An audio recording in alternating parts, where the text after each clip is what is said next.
If you grew up anywhere near a Sunday school, a synagogue, or even just absorbed the cultural osmosis of Western literature, you likely have a very specific image burned into your brain when you hear the name Jonah. I know I do. When I close my eyes and think back to those bright Sunday mornings of my childhood, I don't see a complex geopolitical thriller. I see a flannel graph board. I see a little cartoon man with a bewildered expression sitting cross-legged inside the cavernous, remarkably well-lit belly of a giant, smiling whale. In these childhood renditions, the whale was the undisputed star of the show. It was a story of a magical marine rescue, a bizarre maritime adventure that ended with a man being comically spat out onto a beach, ready to do the right thing. For years, that was the entirety of the narrative for me. It was a story about listening to instructions, wrapped in an aquatic fairy tale. But as I grew older and revisited the ancient text, a startling, almost comical realization washed over me. The fish is barely in the story. In a narrative spanning 4 chapters, the great sea creature commands exactly 3 verses. It has no dialogue, no motivation, and no grand theological exposition. It is, for all intents and purposes, an ancient maritime Uber. It is a plot device, a biological submarine dispatched simply to transport our runaway protagonist from point A to point B, when his original travel plans literally went underwater. Yet, this biological anomaly has entirely hijacked the legacy of the story. We have spent millennia arguing over the anatomical feasibility of a human surviving in gastric acid, debating the differences between a whale and a great fish, and trying to rationalize the physics of the miracle. And in doing so, we have completely missed the point. We have allowed a 3-verse cameo to distract us from one of the darkest, most psychologically complex, and profoundly uncomfortable pieces of literature to survive the ancient world. When you strip away the cartoon whale and the childhood nostalgia, what remains is not a children's fable. It is a story about the terrifying, scandalous nature of divine grace. It is a story about a man who knew exactly who God was, and absolutely hated him for it. It is a narrative that forces us to look in the mirror and ask ourselves the most difficult questions about justice, mercy, and the limits of our own conditional empathy. So I invite you to leave the fish behind. Let it swim back into the depths of the Sunday school flannel graphs. We are going to look at the man, the city, and the storm. Because the story of Jonah was never, ever about the fish. To understand the sheer magnitude of Jonah's rebellion, we have to stop and look at the map of the ancient Near East, and more importantly, we have to understand the shadow that hung over it. The text tells us simply that God commanded Jonah to go to Nineveh, that great city, and call out against it. To a modern reader, Nineveh is just a dusty, archaeological footprint in modern-day Iraq. It sounds like any other ancient city: Babylon, Ur, Jericho. But to an ancient Israelite, the very word Nineveh would evoke a visceral, chilling reaction. It would be akin to saying the name of a notorious concentration camp to a survivor of the Holocaust, or mentioning a ruthless cartel to a family whose lives they have destroyed. Nineveh was the capital of the Assyrian Empire, and the Assyrians were the undisputed terror of the ancient world. They did not just conquer, they annihilated. They were pioneers in the art of psychological warfare and state-sponsored terrorism. Their own kings boasted in stone reliefs, which we can still see in museums today, about their atrocities. They proudly depicted themselves flaying their enemies alive, impaling civilian populations on spikes outside the city gates, cutting off the hands, lips, and noses of captives, and stacking the skulls of the defeated into massive, horrifying pyramids as a warning to anyone who dared to defy the empire. They were a cogs and gears war machine fueled by blood and dominance. And this machine had frequently turned its devastating gaze toward Jonah's homeland. The Assyrians had terrorized the Israelites, demanded crushing tribute, and would eventually go on to completely obliterate the northern kingdom, wiping 10 tribes of Israel off the map of history. They were not just sinners in some abstract moralistic sense. They were the monsters under the bed. They were the oppressors, the murderers of Jonah's countrymen, the architects of his people's trauma. So, when the call comes to Jonah, "Go to Nineveh and preach to them," we immediately assume, based on typical human psychology, that Jonah ran away because he was afraid. Who wouldn't be? Walking into the capital of the most bloodthirsty empire on earth and telling them that their doom is imminent sounds like a remarkably efficient way to get yourself flayed alive. It makes perfect sense that Jonah would pack his bags and flee out of self-preservation. But as I read deeper into the text, I realized that fear is not what drove Jonah to the seaport of Joppa. Jonah wasn't afraid that the Ninevites would kill him. He was terrified that God would save them. This is the brilliant, twisted irony of the prophet's mind. Jonah is a theologian. He knows the character of his God perfectly well. He knows that if God is sending a prophet to give a 40-day warning, it means God is leaving a window open for repentance. A God who just wants to destroy doesn't send a warning. He sends fire. The very act of sending Jonah is an act of mercy. And Jonah finds this absolutely repulsive. Put yourself in his sandals. Imagine being asked to offer a path to salvation to the very people who slaughtered your family. Imagine being told to extend grace to the architects of genocide. Jonah's refusal is not an act of cowardice. It is an act of deeply entrenched, nationalistic defiance. He is a patriot who loves his country and hates its enemies. He believes in justice. He wants the Assyrians to burn. He wants the sky to open up and rain down hellfire on Nineveh, and he refuses to be the instrument of their deliverance. So he runs. He heads to the port, pays the fare, and boards a ship heading to Tarshish. Geographically, Nineveh is far to the east, a grueling overland journey. Tarshish, believed by many scholars to be somewhere on the coast of ancient Spain, was the furthest known point to the west. It was the edge of the map. Jonah is not just declining an assignment. He is trying to put the entire known world between himself and the scandalous, offensive mercy of God. He is choosing his own vision of retributive justice over his divine calling. And as I reflect on this, I have to admit how uncomfortably relatable Jonah is. We all have our Ninevehs. We all have people, groups, or ideologies that we secretly believe are beyond the pale of redemption. People we think deserve the absolute worst. Jonah's flight is the physical manifestation of our own internal refusal to forgive. The narrative of Jonah's flight is a masterpiece of literary descent. In the original Hebrew text, the language paints a picture of a man moving steadily downward, both physically and spiritually. He goes down to Joppa. He goes down into the ship. And as the storm begins to rage, he goes down into the innermost parts of the vessel to fall into a deep, death-like sleep. It is the sleep of depression, of apathy, of a man who has decided that if he cannot have the world on his own terms, he would rather not be conscious in it at all. He is actively trying to unexist. But the universe, it seems, refuses to let him quietly slip away. The text tells us that God hurled a great wind upon the sea. The storm is described with such violence that the ship itself threatened to break up.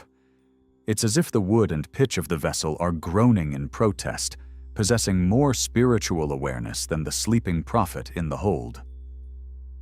This brings us to one of the most brilliant and ironic contrasts in the entire story: the juxtaposition of Jonah and the pagan sailors. These sailors are rough, sea-hardened men from various nations, worshipping various gods. When the storm hits, panic ensues. They are terrified. They cry out, each to his own deity, throwing their precious cargo overboard in a desperate attempt to lighten the ship and buy themselves a few more minutes of life. They are frantic, active, and deeply spiritual in their own way, seeking any supernatural aid they can find. Meanwhile, the only man on board who supposedly knows the creator of the sea and the dry land is fast asleep in the dark. The captain finds him and shakes him awake, screaming, "How can you sleep? Get up and call on your God. Maybe he will take notice of us so that we will not perish." The irony is thick enough to cut with a knife. The pagan sea captain has to remind the prophet of God to pray. The world is falling apart. Innocent people are about to die because of Jonah's rebellion, and Jonah has to be dragged out of his self-absorbed stupor by a man who doesn't even know his name. When they cast lots to find out whose fault this supernatural storm is, the lot predictably falls on Jonah. They interrogate him. "Who are you? What is your country? What is your people?" Jonah's answer is a masterclass in religious hypocrisy. He stands up on the heaving deck, surrounded by terrified men holding onto the rigging for dear life, and says, "I am a Hebrew, and I fear the Lord, the God of heaven, who made the sea and the dry land." It is a beautiful, perfectly orthodox theological statement.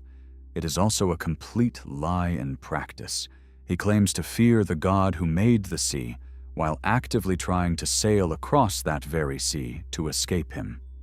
His theology is sound, but his heart is a million miles away. When the sailors realize that Jonah is running from this supreme God, they are more terrified than before. "What should we do to you to make the sea calm down?" they ask. Jonah's response is tragic. "Pick me up and throw me into the sea," he says. "Then the sea will become calm for you. I know that it is my fault that this great storm has come upon you." For years, I read this as a moment of noble self-sacrifice.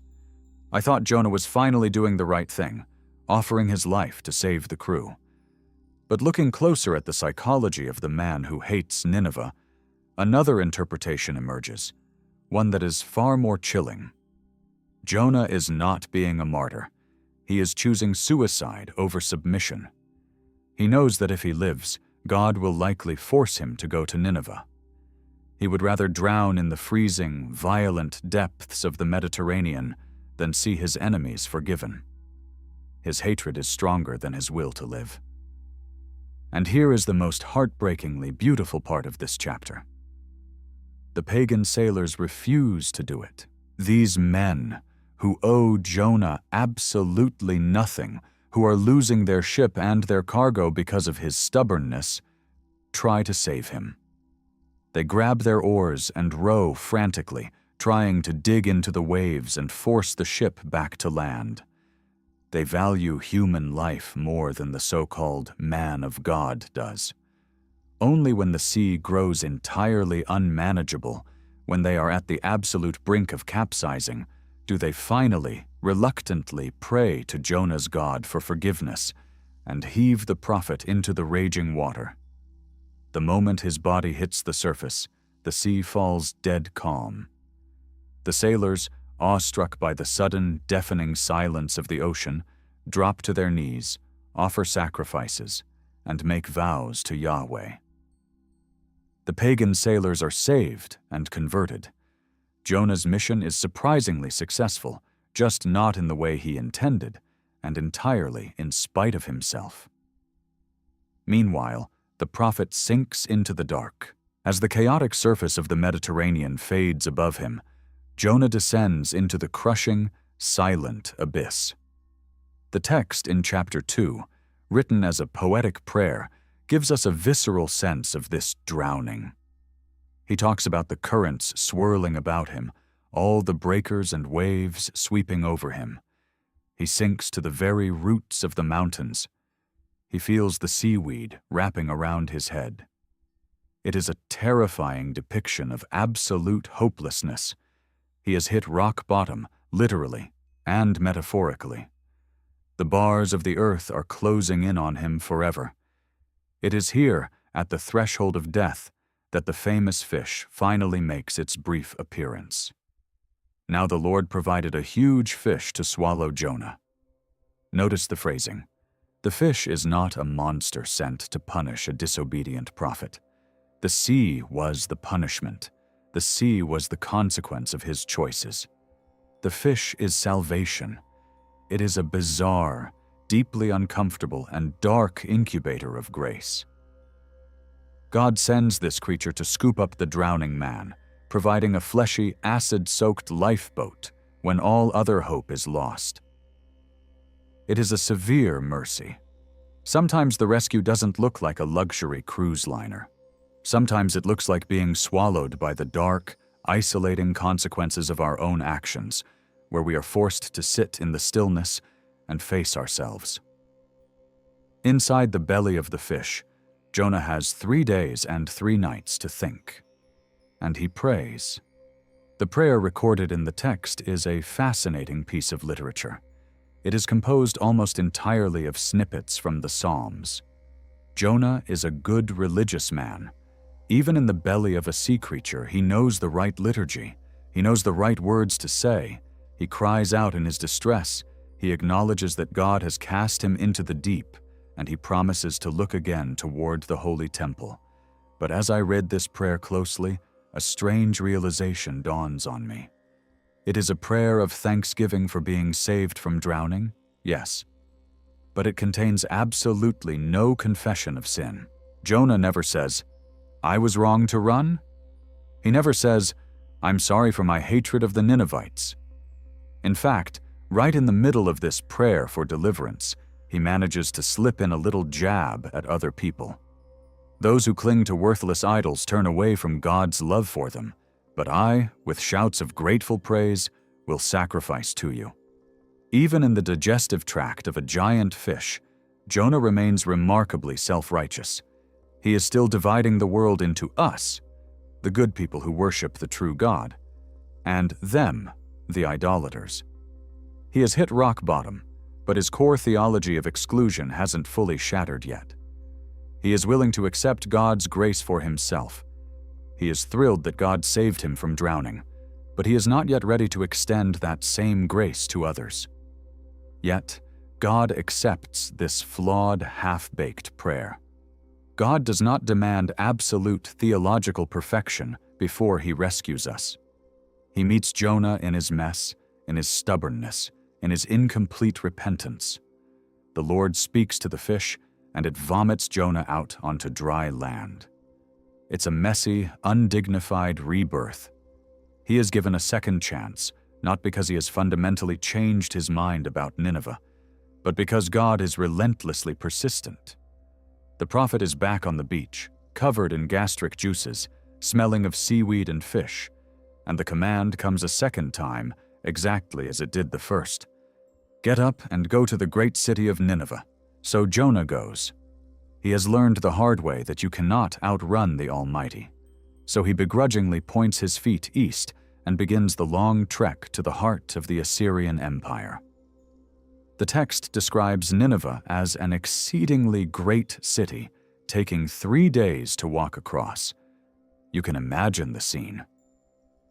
Jonah, a solitary foreign figure, perhaps still bearing the physical toll of his ordeal at sea, walking through the massive gates of the ancient metropolis. The city is bustling with commerce, military parades, and the intimidating architecture of an empire built on conquest. Jonah walks for 1 day into the city, finds a spot, clears his throat, and delivers what has to be the most pathetic, uninspired sermon in the history of prophetic literature. In the original Hebrew, his message is exactly 5 words long. Yet 40 days, and Nineveh shall be overthrown. That's it. There is no introduction. There is no context. He doesn't say who sent him. He doesn't mention the God of Israel. He doesn't explain what the Ninevites did wrong. And most importantly, he offers absolutely no call to repentance. He doesn't say, "Turn from your evil ways and you might be saved." He just walks into town, drops a 5-word bomb of absolute doom, and presumably prepares to leave. It is the bare minimum.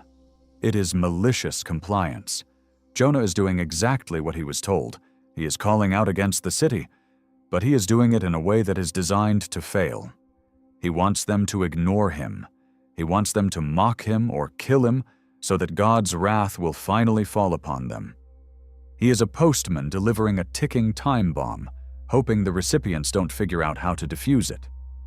But then, the unthinkable happens. The greatest miracle in the book of Jonah is not the fish. It is what happens next. The text says simply, "The Ninevites believed God." The response is instantaneous and explosive. It starts with the common people. A fast is proclaimed. People begin tearing their clothes and putting on sackcloth, the ancient fabric of mourning and deep distress. The shockwave of repentance ripples through the streets, moving upward until it reaches the highest echelons of power. It reaches the king of Assyria. This ruthless monarch, the ruler of the most terrifying empire on earth, a man whose predecessors bragged about skinning kings alive, steps down from his throne. He takes off his royal robes, covers himself in sackcloth, and sits in the dust. He issues a city-wide decree that is staggering in its desperation. Let neither man nor beast, herd nor flock, taste anything. Let them not feed or drink water, but let man and beast be covered with sackcloth, and let them call out mightily to God. Let everyone turn from his evil way and from the violence that is in his hands. It is a scene of profound absurdity and beauty. The king of Assyria is so desperate for mercy that he orders the cows and the sheep to wear sackcloth and fast. It is a total societal breakdown of pride. They have no guarantee of salvation. The king himself says, "Who knows? God may turn and relent and turn from his fierce anger so that we may not perish." They are clinging to a maybe, grasping at a thread of hope that the prophet deliberately tried to hide from them. And God sees them. He sees that they turned from their violent ways. He sees the genuine brokenness of a wicked empire. And because he is the God that he is, he relents. He decides not to bring the disaster he had threatened. The city is saved. The greatest revival in history has just occurred, sparked by the worst sermon ever preached. The mission is a phenomenal, unprecedented success. You would expect the story to end here with a joyful celebration. You would expect the prophet to fall to his knees in awe of God's power to change the hardest of hearts. But Jonah is not most prophets, and this is not a fairy tale. We have arrived at chapter 4, the climax of the story, and the part that most children's books conveniently omit. Nineveh is saved. The people are rejoicing. The disaster has been averted. And Jonah is absolutely furious. The Hebrew text literally translates to, "It was evil to Jonah, a great evil, and it burned him up." He is not just annoyed. He is incandescent with rage. He has a total psychological breakdown right there in the city. He prays to God, and this time, there is no polite liturgy, no poetic quotes from the Psalms like he used in the fish. This is raw, unfiltered, screaming honesty. "O Lord, is not this what I said when I was yet in my country? That is why I made haste to flee to Tarshish." Here, finally, the truth comes out. Jonah drops the mask. He confesses his true motivation for running. He didn't run because he was scared. He ran because he knew this exact thing would happen. And then, Jonah does something incredibly audacious. He takes one of the most sacred, foundational descriptions of God's character in the entire Hebrew Bible, a creed found in Exodus 34 that the Israelites recited constantly to remind themselves of God's goodness, and he weaponizes it. He throws God's own resume in his face as an insult. He sneers, "For I knew that you are a gracious God and merciful, slow to anger and abounding in steadfast love and relenting from disaster.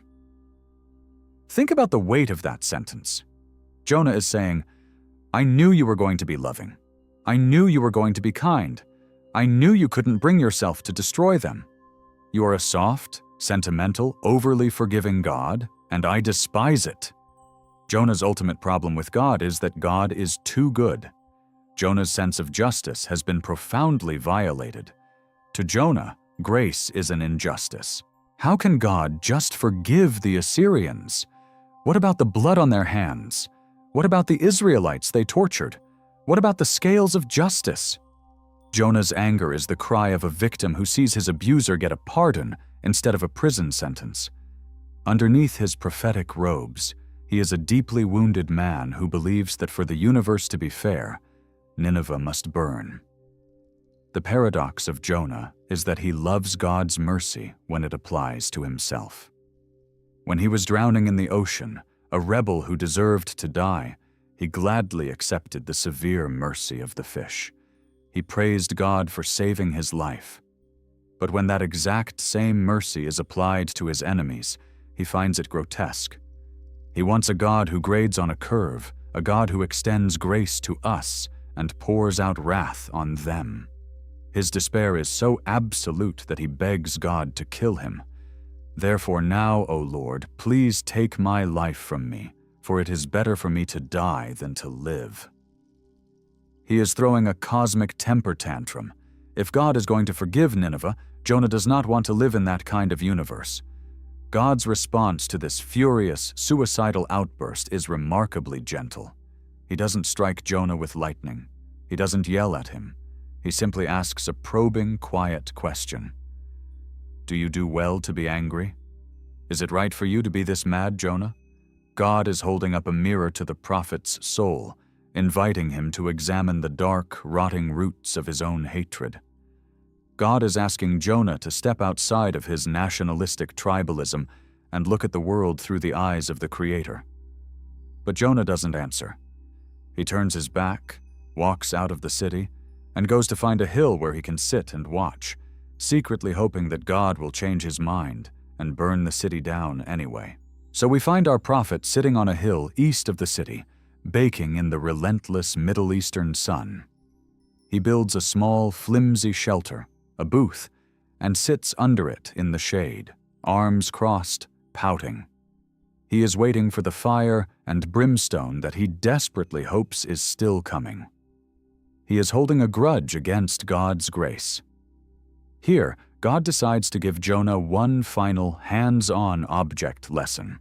The Lord appoints a plant, a leafy, fast-growing vine, often translated as a gourd or a kikayon, to grow up over Jonah's booth. It provides thick, cool shade, relieving the prophet from his miserable discomfort. The text tells us that Jonah was exceedingly glad because of the plant. It is the first and only time in the entire book that Jonah is happy. He is not happy about the salvation of 120,000 people. He is happy because he got some personal comfort. His emotional world is entirely wrapped up in himself. But the lesson doesn't end there. The next morning at dawn, God appoints a worm. The worm attacks the plant, and the plant withers and dies. Then, as the sun rises, God appoints a scorching east wind, the dreaded sirocco, a hot, suffocating wind from the desert that feels like a blast furnace. The sun beats down on Jonah's unprotected head.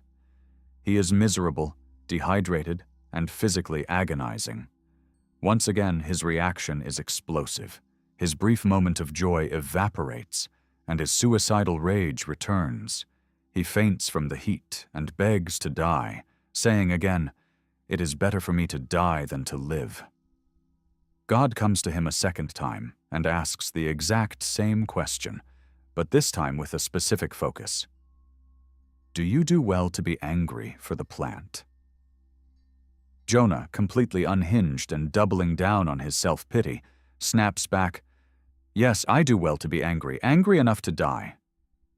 He feels completely justified in his outrage over the death of a weed. And then God delivers the final, devastating, and beautiful monologue of the book. It is a masterful exposure of Jonah's misplaced priorities. "You pity the plant," God says. "You pity the plant for which you did not labor, nor did you make it grow, which came into being in a night and perished in a night. And should not I pity Nineveh, that great city, in which there are more than 120,000 persons who do not know their right hand from their left, and also much cattle?" God is exposing the sheer absurdity of Jonah's heart. Jonah has profound, tearful empathy for a piece of vegetation that provided him with a few hours of personal comfort. Yet, he has absolutely zero empathy for a sprawling metropolis filled with tens of thousands of lost, confused human beings. People so morally and spiritually blind, they do not know their right hand from their left. God even throws in the animals at the end, and also much cattle, as if to say, "Jonah, if you won't care about the people, can't you at least care about the innocent animals? You cared about a weed." God is telling Jonah, "You didn't make that plant. It meant nothing to you until it served you. But I made those people. I formed them. They are my creation, however broken and violent they have become. How can I not look upon them with pity when they cry out to me?" And then, the story just stops. There is no response from Jonah. There is no neat resolution where he falls to his knees, cries tears of repentance, and hugs a Ninevite. The book ends abruptly on God's haunting, unanswered question. Should I not pity them? When I first realized this, the cliffhanger frustrated me. But as I've lived with this story, I've come to understand that the ending is entirely intentional. It doesn't matter what Jonah's answer was. The question is not meant for him anymore. The author leaves the story open, hanging in the air, because the question is meant for you, and it is meant for me. The story of Jonah leaves us sitting in the blinding heat of our own prejudices, staring at the cities we despise, the people we have written off, the political enemies we demonize, and the individuals who have hurt us deeply. It corners us and forces us to reckon with the scandalous, boundary-breaking nature of divine grace. It asks us, in the quietest, most piercing voice, do you want a God who only loves the people you love? Or are you willing to trust a God whose mercy is wilder, deeper, and far more radical than your own? In the end, it was never about the fish. It was always about the heart.